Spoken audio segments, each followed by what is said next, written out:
Chris Paul, Devin Booker combined for 13 turnovers in the game, Brendan. That's a lot of turnovers. Turnovers, is that more of what they were doing or more of you being sped up? What do you attribute that? I mean, I'd like to, obviously I'm going to go back and look at it, and I have a better idea, but, just being a little careless, got to clean it up. When you look at this game overall, what's eating at you the most about how the game unfolded?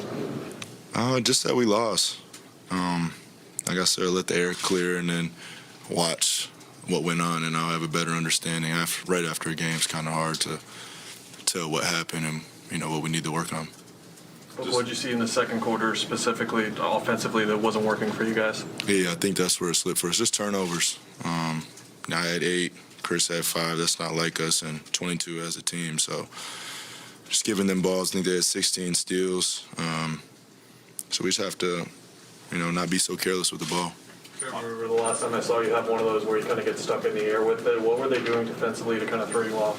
That one was spacing. I know exactly what you're talking about. I should have shot that one though. But yeah, I have to go back and look at it. Mindset over the next couple of days, it'll help your group to not only recognize how good your opponent is, but just remind yourselves like you guys are here for a reason. Has this performance by the Mavs stunned you at all in terms of because you guys looked so good in 3 of the games and not so good in the others? Nah, we understand they're a good team. We would never disrespect our opponent in that way. They're a 4th seed in the Western Conference for a reason. They protect home well, and they did that today. I think we worked all season to have home court advantage and get the last game in our house, and that's exciting. It's Game 7, man. I ain't never been in a Game 7, so it's going to be fun. Look, when you look at the three-point attempts, they took 21 more than you guys. What did you feel like you guys were running yourselves off the line a little bit, or what would you kind of attribute that to? I mean, the ball was getting stolen. Probably a lot of those opportunities would have been threes. But if they're getting steals, and I think they scored 26, 29 points off of those steals, it's hard to get shots up. I think they got, I guess, one more shot than us total, but, we got to take care of the ball better. You told us you envisioned, even when the team was losing, putting yourself in these playoff scenarios. I'm assuming Game 7s have been a part of it. That's the greatest 2 words in sports. I've been watching them since a kid, and, in my short playoff stunts that I've had, I've never got the opportunity to be in one.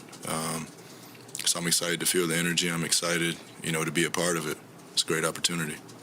I'm sure you would rather be closing this out, though, tonight. Yeah, I would rather swept them. I would rather do that. That too, but just speaking of Game 7, which ones do you remember watching growing up? Probably Miami Heat, Spurs. Finals Game 7, which is a whole different beast I could imagine. I have to go down the list. I watched Chris in a few of them. But probably that Miami Spurs one's the most memorable for me. Monty said that he felt like there was a lack of recognition that the Mavericks would be as desperate as they were and play that way.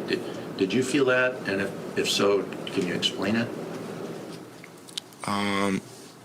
A lack of desperation? That you guys didn't recognize how desperate they were. No. It's a closeout game, man. Everybody's going to give it their all. That doesn't surprise me at all. There were times, Devin, where they were, you were getting bumps, and then the ball was popping loose. How much of it is Game 7, matching that part of it on the perimeter where you might have the ball and they're giving a nudge and those type of things? We'll see. I mean, going in with the mindset, I'm not expecting any calls to go our way. We try to keep that mindset going into the game. I think you have to get into it and, fill it out. Every officiating crew is different. Every game's called differently. So, I think the first 2-3 minutes of the game, you'll be able to see what the tone is. Thanks, Book. Yep. Thank you both. You heard Devin Booker say it, Game 7, the best words in